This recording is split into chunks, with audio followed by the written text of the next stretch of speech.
Bir ana dil bir insana ne kadar zarar verir ki bu ülkede bu sorunu yaşatıyorlar? Önce bunu kendinden sormak lazım. Gelişmiş ülkelerde bir sürü dil varken, en az 5-6 dil varken, bununla övünürken bizim ülkemizde sadece bir dil kullanıyor.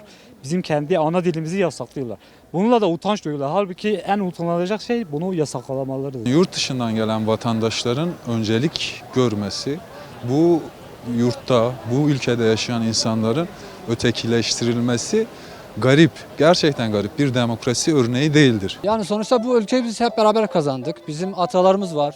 Şehit olan, Çanakkale'de olsun, burada diğer savaşlarda olsun hep beraber savaştıysak, madem ki kardeşiz, o zaman sen dilini konuştuğun gibi ben de dilimi konuşabileyim. Neden konuşmaya? Var olan bir şeyi kimse yok sayamaz.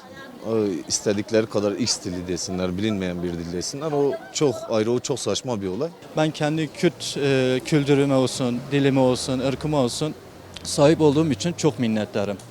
Geçmiş zamanda dedelerimiz olsun, büyüklerimiz olsun bize bıraktığı bir miras olarak da niteleyebilirim.